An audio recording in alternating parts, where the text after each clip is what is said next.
the first Uganda general election. The first Uganda general election came when I was still a kid, playing with my homemade toys. I didn't understand why people were dressing so smartly. They woke up very early, and I saw buses coming to pick up people, and I started asking myself, what the hell is happening here? Now, as a child, I didn't even understand what was going on until I asked my elder brother, say, listen, what is going on? Are you going to the church again? Then he said, no, we are not going to the church. We are going to vote for freedom. We are going to vote to become free. I didn't even understand it. But now I realize that Uganda is among few African countries that have a heritage of kingdom and chiefdom. Some of my friends today are telling me that kingdoms and chiefdom is a curse to the people of Uganda. But I prefer to differ with them. Kingdom and chiefdom, chief, is a pillar that connects us to our culture, to our people. Kingdom and chiefdom is not something bad. It depends on how we use it. If you have a chiefdom or a kingdom that serve the government in power, not the citizen, then you have a problem, because a kingdom have to serve as citizen. A chiefdom have to serve as citizen. They are not in the service of a government. They are not in the service of a state. They are in the service of cultural heritage. But it is immersive. We don't get the real function of those chiefdom and kingdom. They are not a curse to ourselves and to our people. But I feel that they are not used to its potential. Something has to change. So when these people started going for voting, that is when I realized that something was going on. But still being a child, I could not get everything right. But today, as I'm growing older, it started coming back.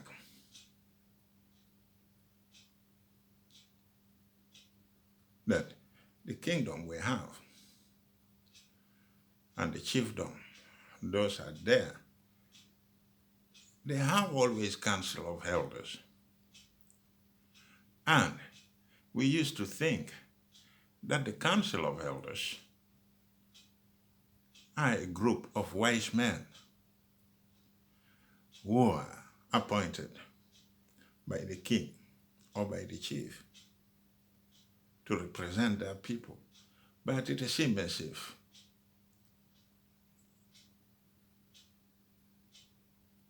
It has turned round that those councils of elders are appointed by the government. They are the ears, they are the face of the government. But let me get back now to the real general election of Uganda in 1962. The journey to self-govern started in 1958 when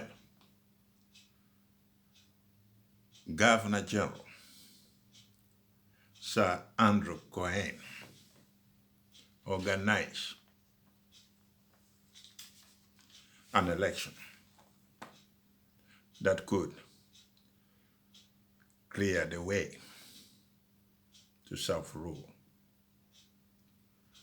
They invited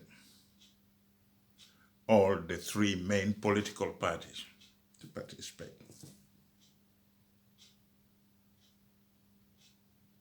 And that was the first direct election that could lead to self-rule.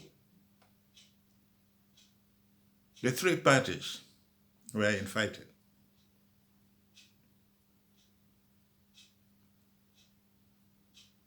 And at the same time, Sir Andrew Cohen have appointed J.V. Wyle,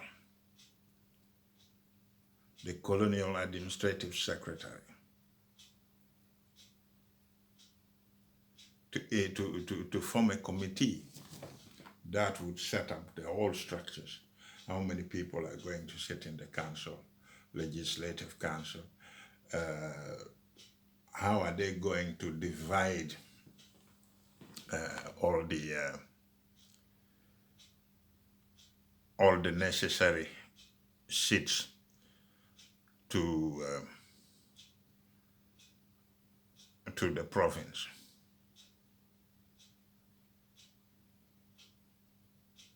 And they did it. Now, those three main political parties, as including the 𝐾𝐽𝐿, only two of them decided to go on with the election. The 𝐾𝐽𝐿 boycotted that election. Only the Democratic Party and Uganda people said, okay, we are going to have that election. The 𝐾𝐽𝐿 party refused and boycotted simply because they want to have indirect election through their own 𝐶𝐶𝐿𝐽𝐿. That is the Legislative Assembly of 𝐶𝐶𝐿𝐽𝐿, Assembly of Buganda Kingdom. Now, the election went on without a problem. The Democratic Party won the election.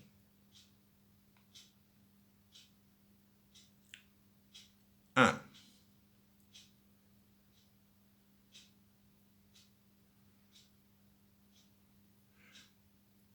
they won the election with 43 seats.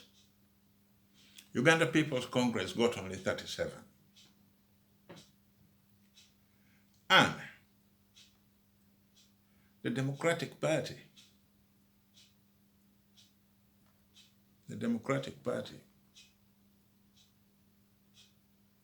was the first ever party that led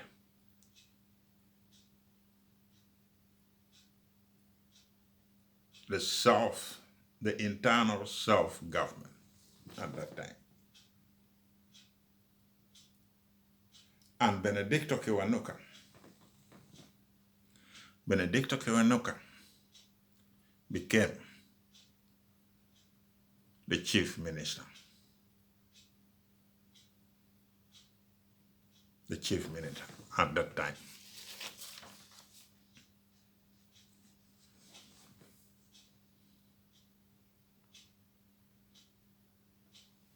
Again, we don't know what really happened.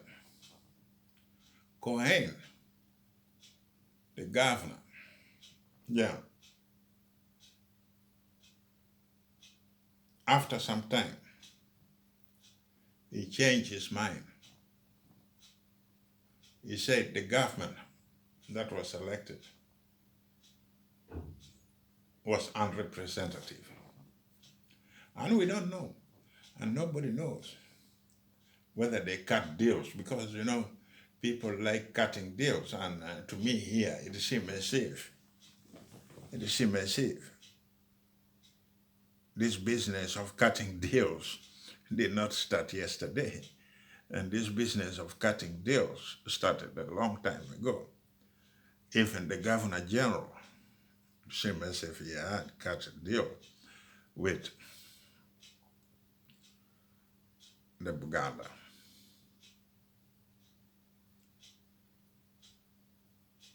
And when he said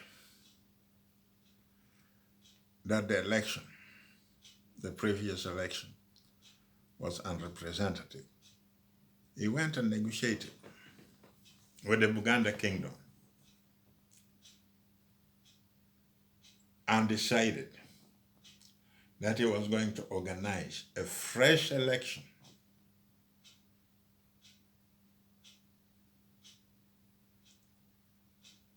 A fresh election.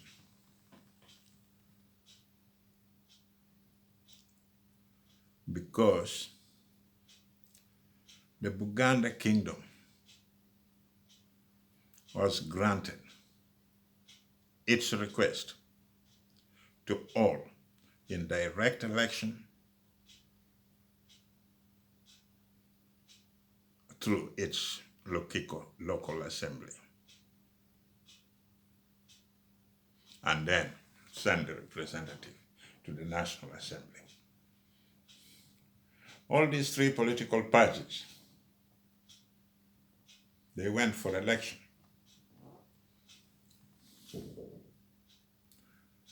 The Democratic Party at that time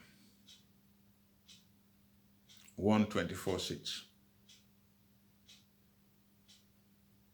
Uganda People's Congress won 27 seats. And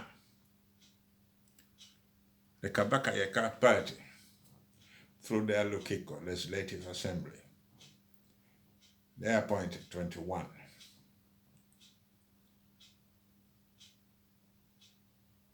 Seats.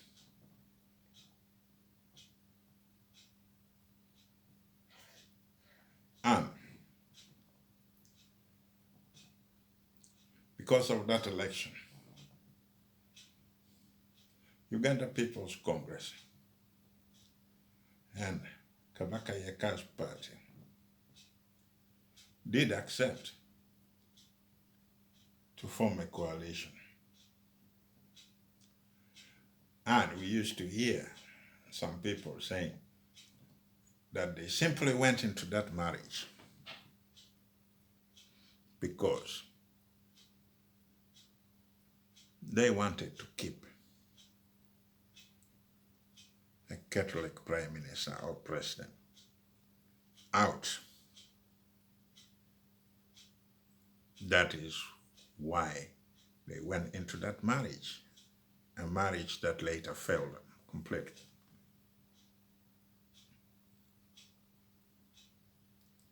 When they made the alliance with one another, that is when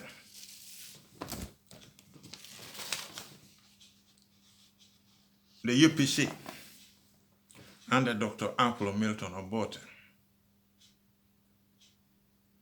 became the first Prime Minister. The first Prime Minister of Uganda.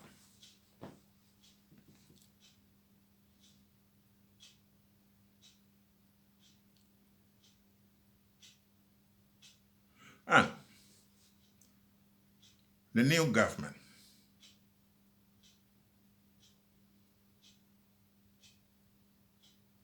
decided to organize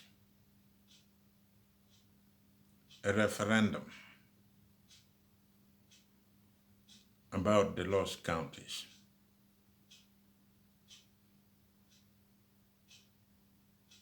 The 2 counties that was transferred to Buganda from Bunyoro during the colonial rule. In the Constitution, there was a provision that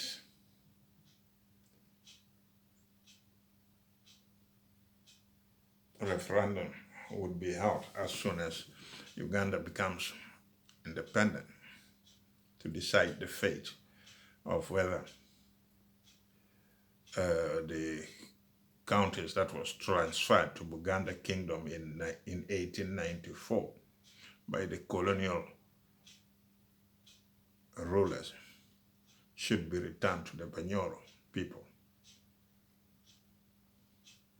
And the 2 counties held a referendum, and they overwhelmingly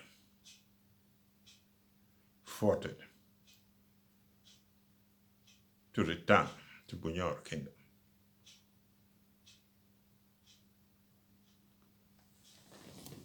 And that is not the only thing that the Constitution provided the people of Uganda.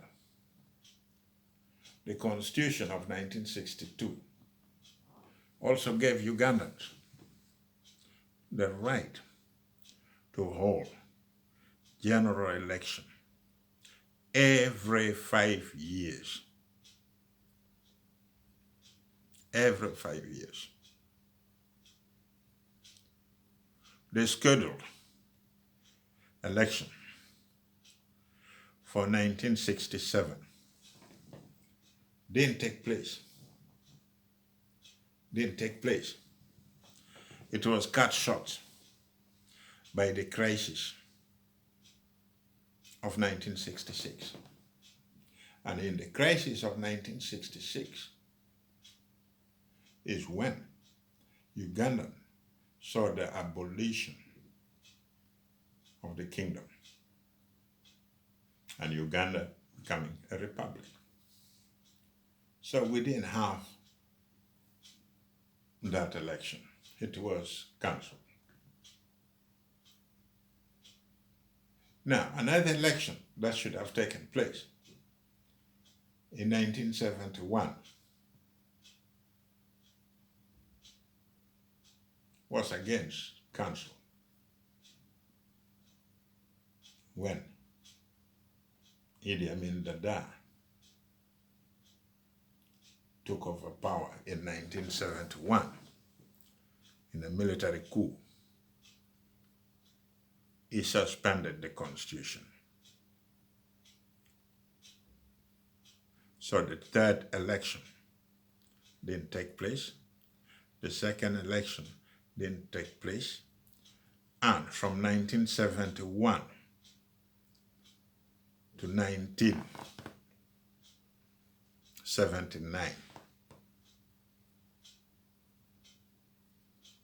Uganda was ruled by a decree.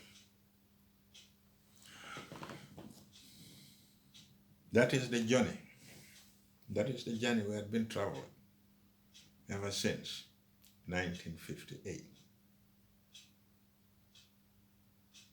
As I said before,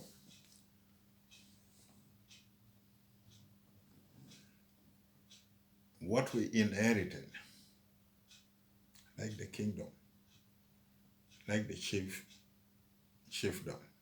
is not something bad. It is a pillar that keeps us together. It is a pillar that keeps our culture together. It's a pillar that can be used to its potential. But to be honest, we are not using it to our potentials. When